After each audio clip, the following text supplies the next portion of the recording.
إخوتي وأحبتي في الله، اليوم نتعلم ثلاث كلمات هي متقاربة المعنى. لو قلت أنها تؤدي نفس المعنى لا نكون مخطئين في هذا الكلام. دا درې الفاظ دي، درې سره الفاظ یوه معنا ورکوي. په پښتو کې موږ او تاسو وایو هغه کس ناکامه رالی، هغه کس خالی لاس رالی. د هغه تعبیر د ادا کولو دپاره دغه درې عربي الفاظ استعمالیږي. د دې الفاظ څخه اول لفظ خاوي الوفاض.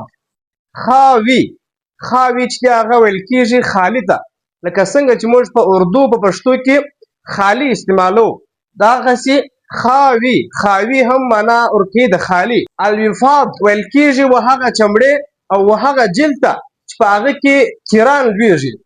خاوي الوفاض دا به په جمله کې داسې استعمالو: جاء رجل خاوي الوفاض.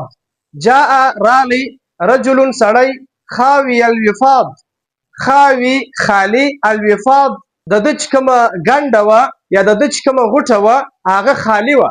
دا کنایه ده چې هغه سړی ناکامه رالی، په خپل مراد کې نسو کامیابه. دوم لفظ صفر الایدي. صفر ویل کېږي زیرو، صفر ته خالي. الایدي دا جمع ده یدون ده، یدون مفرد دی، ایدي جمع ده. صفر الایدي. اوس که جمله موږ او تاسو وایو جاء صفر الایدي، جاء رالی صفر الایدي خالی لاس، ناکامه. او دریم لفظ خائبا، دا لباب خاب یخیب څخه دی.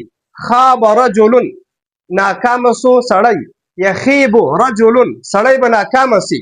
خائبا جاء خائبا رالی سړی، خائبا نامراده، ناکامه او خالی لاس